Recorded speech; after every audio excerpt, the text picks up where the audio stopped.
தாம்பரம் பகுதியில் உள்ள MCC campus higher secondary பள்ளியில் ஸ்பெக்ட்ரா 2026 ஸ்டெம் கண்காட்சி தொடக்க விழா நடைபெற்றது. பள்ளி தாளாளர் டாக்டர் மனோகர் தலைமையில் முதல்வர் சபையன் பால் மற்றும் துணைத் தலைவர் ஸ்டீபன் ஜெபா முன்னிலையில் நிகழ்ச்சி நடைபெற்றது. சிறப்பு விருந்தினராக டிஃபென்ஸ் ரிசர்ச் மற்றும் டெவலப்மெண்ட் ஆர்கனைசேஷன் ராமானுஜன் மைய இயக்குநர் டாக்டர் ராஜாசிங் தங்கத்துரை கலந்து கொண்டு உரையாற்றினார். உலகின் முன்னணி ஏவுகணைகளில் ஒன்றான பிரம்மோஸ் மிசைல் பற்றி தொழில்நுட்ப அம்சங்கள் குறித்து மாணவர்களுக்கு விளக்கமளிக்கப்பட்டது.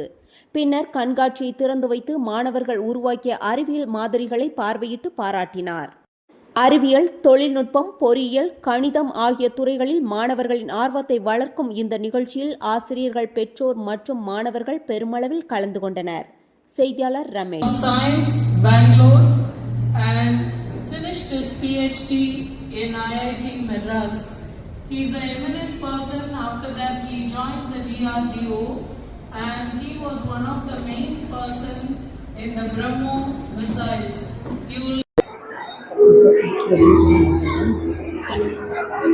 எல்லாருக்கும் வணக்கம். என் பேரு Mrs Sabine Paul, principal of MCC campus school. எங்கள் ஸ்கூலில் அறிவியலை முன்னேற்ற நாங்கள் ஒரு ஸ்டெம் லேப் வச்சுருக்கோம்.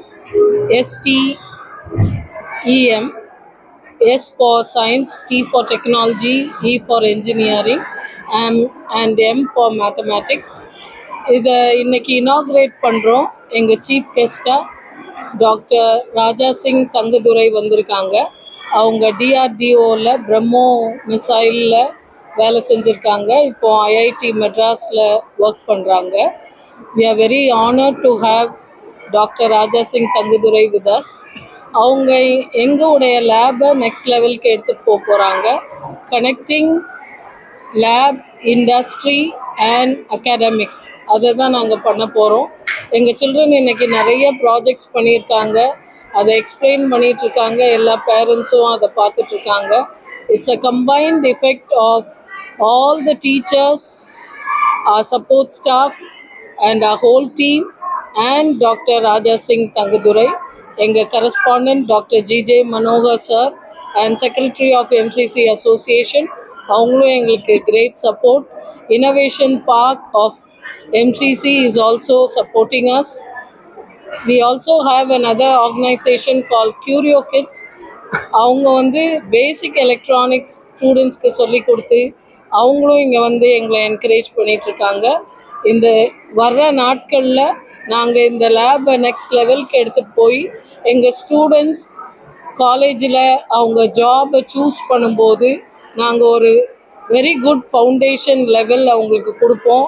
அவங்க கட்டாயம் இந்த சொசைட்டிக்கு யூஸ்ஃபுல்லாக ஒரு காரியத்தை கண்டுபிடிச்சி அதை இம்ப்ளிமெண்ட்டும் பண்ணுவாங்க. தேங்க்யூ. நாங்கள் மாணவர்களுக்காக வைத்திருக்கிற கண்காட்சியும் அதை பற்றியும் தெளிவாக சொன்னாங்க. அதை ஒட்டி நாங்கள் மாணவர்களோட படைப்பையும் இங்கே டிஸ்பிளேல வச்சுருக்கோம். ஸோ மாணவர்கள் புத்தகங்கள் எழுதுகிறாங்க. அந்த எழுதுகிற ஒரு பிள்ளைகளை உற்சாகப்படுத்துறதுக்கும் அவர்களை எழுத ஊக்குவிக்கிறதுக்கும் நாங்கள் அவர்களை இன்னைக்கு ஃபுல்லாக டிஸ்பிளே பண்ண வச்சுருக்கோம். 120 பிள்ளைங்களுக்கு மேலே எங்கள் ஸ்கூலில் புத்தகம் எழுதியிருக்காங்க. ஸோ பிளாட்ஃபார்ம்ன்ற ப்ரீ புக்ஸ்ன்ற ஒரு பிளாட்ஃபார்ம் வழியாக அவங்க புத்தகத்தை வெளியிட்டிருக்காங்க. அந்த புத்தகத்தை இன்னைக்கு நாங்கள் டிஸ்பிளேல வச்சுருக்கோம். அவங்க காமர்ஸ் பிளாட்ஃபார்மில் சேல்ஸும் பண்ணுறாங்க. ஸோ இது எல்லாமே பெற்றவர்கள் பார்க்கணும், அதை பற்றி தெரிஞ்சுக்கணுன்றதுக்காக இன்னைக்கு இந்த கண்காட்சியில் நாங்கள் அதையும் வச்சுருக்கோம். February 28 தேசிய அறிவியல் தினமாக கொண்டாடப்படுகிறது. இது என்னன்னு கேட்டால், நம்ம தமிழ்நாட்டை சேர்ந்த doctor sir C V Raman அவர்கள் ராமன் எஃபெக்ட், ராமன் விளைவு கண்டுபிடிச்ச 1928 கண்டுபிடிச்சாரு. அதில் 1930 அவருக்கு நோபல் பரிசு கிடைச்சது. அதாவது ஆசியாவிலே அறிவியலுக்காக முதல் பரிசு பெற்ற அறிவியல் விஞ்ஞானி சர் சி வி ராமன். அதன் ஞாபகமாக இந்த தேசிய அறிவியல் தினம் கொண்டாடப்படுகிறது.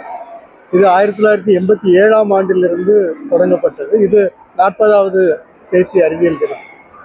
இதை நம்ம மெட்ராஸ் கிறிஸ்டியன் காலேஜ் மேல்நிலைப் பள்ளி வெகு விமர்சையாக, அதாவது இதை பார்க்கும்போது மிகவும் மிகவும் உற்சாகமாக இந்த பிள்ளைகளுக்கு அவர்கள் செய்திருக்கிற ஏற்பாடுகள் பிரமிக்கத்தக்கவும் உள்ளது. அதாவது சின்ன பிள்ளைகளுக்கு இவ்வளோ தெரியுமா அப்படிங்கிற மாதிரி ஒரு வியப்பு. அதாவது இப்போதைக்கு கல்லூரிகளில் படிக்கிறத இவங்க சின்ன வயசுல வழக்கமாக படிக்கிற வகுப்பு பாடங்கள் போக அறிவியல் ஈடுபாடு வர்றதுக்கு இந்த மாதிரி நிகழ்ச்சிகளை இந்த நிர்வாகம் ஏற்படுத்தி இருப்பது மிகவும் பாராட்டப்பட வேண்டிய விஷயம். இந்த ஏரியாக்களில் எத்தனை பள்ளிகள் இப்படி இருக்குதுன்னு எனக்கு தெரியல. இது மிக சிறப்பாக செய்திருக்கிறார்கள்.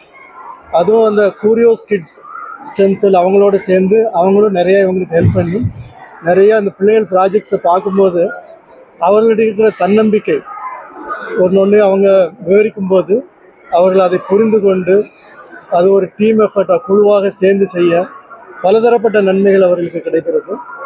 அதுபோக இந்த பிள்ளைகள் இன்னும் மேலே வர்றதுக்கு என்னென்ன வேணுமோ அதற்கான வாய்ப்புகளையும் ஏற்படுத்தி தரோம்.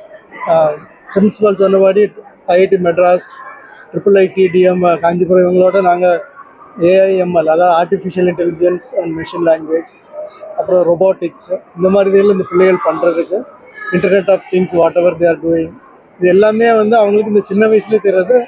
அவங்க they are making ready for அவங்களோட ஒரு எதிர்காலத்துக்கு ரொம்ப பிரயோஜனமாக இருக்கும். அதுபோக இந்த அறிவியல் வந்து நம்முடைய டே டு டே லைஃப் அன்றாட வாழ்க்கையில் தேவை என்னென்ன பண்ணுறோம், அதுபோக சமூகத்துக்கு என்ன பண்ணுறோம், அதுபோக இன்னொன்று என்ன சொல்லுவாங்கன்னா இப்போ சஸ்டைனபிள் அப்படின்னு சொல்லுவாங்க. எல்லோரும் இன்க்ளூசிவ் சஸ்டைனபிள் டெவலப்மெண்ட், அனைவருக்கும் எப்படி எல்லாரையும் கொண்டு போகிறது, இது எல்லாத்தையுமே இங்கே சொல்லிக் கொடுக்கறதுனால பிள்ளைகள் வந்து நாட்டுக்கு ஒரு நல்ல பிரஜையாக உருவாகிறார்கள். இது மிகவும் பாராட்டத்தக்க ஒரு விஷயம். கடந்த ஆண்டு இளைஞர்களை முன்னிறுத்தி இந்த தீம் இருந்துச்சு. இந்த வருஷம் பெண்களை பற்றி இருக்கிறது. அதாவது 2047 நம்ம 100 வருஷம் சுதந்திரம் கொண்டாடும் போது விக்சித் பாரத்னு ஹிந்தியில் சொல்லுவாங்க. அதாவது டெவலப்டு இந்தியா, வளர்ந்த பாரதம் உருவாகிறதுக்கு இது எல்லாமே ஒவ்வொரு அடிப்படை படித்தல். அதற்கு இந்த பள்ளி எடுத்து வருகிற ஒவ்வொரு ஏற்பாடுகளும் மிகவும் பாராட்டத்தக்கது. I wish this program a great success. இந்த ப்ரோக்ராம், இந்த விழா நிகழ்வுகள் அனைவருக்கும் பிரயோஜனமாக இருக்கும். பொதுவாக பிள்ளைகளுக்கு இன்னும் படிக்கிறதுக்கு ஆர்வம் வரும், பெற்றோர்களுக்கு அதை பார்க்கும்போது இன்னும் சந்தோஷமாக இருக்கும். மொத்தத்தில் வீடு சிறக்கும், நாடு சிறக்கும். நன்றி, வாழ்த்துக்கள். 10 வருஷத்தில் டெக்னாலஜி சரி இந்தியா எந்த அளவுக்கு டெவலப் இப்போது பார்த்திங்கன்னா நம்மளோட ஒவ்வொரு வளர்ச்சிக்கும் வெவ்வேறு படிக்கல் இருக்கும். ஸோ நம்ம நிறையா இதில் வந்து நமக்கோட ஸ்ட்ரென்த் என்னன்னு கேட்டிங்கன்னா நம்மளுடைய ஒரு பாயிண்ட்ஸ் வந்து இந்த இளைஞர்கள் தான். ஸோ இது நமக்கு நிறையா இருக்குது. நம்மளோட வீக்னஸ்ன்னு பார்த்தீங்கன்னா எது நம்ம வீக்னஸ்னால் சில டெக்னாலஜிஸ் வந்து நம்ம டெவலப் பண்ணலை. நம்ம பண்ணாததுகள்லாம் சிலதெல்லாம் இந்த இப்போ பார்க்குற இந்த எலக்ட்ரானிக்ஸில் உள்ள இந்த சிப்ஸு, சில பொருட்கள் மெட்டீரியல்னு சொல்லுவாங்க, critical material, rare earth material, அந்த மாதிரி இதுகள் உள்ளது. இது எல்லாமே இப்போதைக்கு பண்ணும்போது இந்த செமிகண்டக்டர்னு கேட்டுப்பட்டிருக்கீங்க அந்த இது. ஸோ எது நம்ம விட்டுட்டோமோ அது எல்லாமே வந்து இப்போ நம்ம கான்சென்ட்ரேட் பண்ணுறோம். எல்லா அரசாங்கங்களும் அதுக்கான பணங்களையும் கொடுத்து, ஃபண்ட்ஸ் கொடுத்து, இன்னும் இது ஒரு பகுதி. அதாவது நம்ம எது விட்டோமோ அதை பிடிக்கிறது. அது போக இப்போ என்ன பிளான் பண்ணுறாங்கன்னா, நம்ம எப்போவுமே பின்தங்கி இருந்து ஓடி பிடிக்கிறோமே, நம்ம எப்போ வழிகாட்டுவோம் அப்படிங்கிற ஒரு ஏற்பாடு எடுத்து எந்தெந்த ஒரு ஏரியாவில் வந்து அடுத்து 10 வருஷம் போகும். ஸோ அதுக்கு பார்த்திங்கன்னா குவாண்டம் கம்ப்யூட்டிங், ஹைப்பர்சானிக்ஸ், அப்புறம் AIML, அப்புறம் இந்த செமிகண்டக்டர், எல்லா ஏரியாக்களும் ஐடென்டிஃபை பண்ணி, அதாவது தெரிந்தெடுத்து அதில் ஆல்ரெடி நமக்கு ஃபண்டிங் கொடுத்து ரிசர்ச் நடக்குது. இது இந்தியாவில் மாத்திரம் இல்லை, வெளிநாட்டோட கொலாபரேட் சேர்ந்து கூட பண்ணுறாங்க. அதனால் 10 வருஷத்தில் நல்ல ஒரு வளர்ச்சி கண்டிப்பாக இருக்கும். அதை நாங்கள் ஃபுல்லாக நம்புகிறோம். இந்தியா இன்னும் மேலும் வலுப்படும்.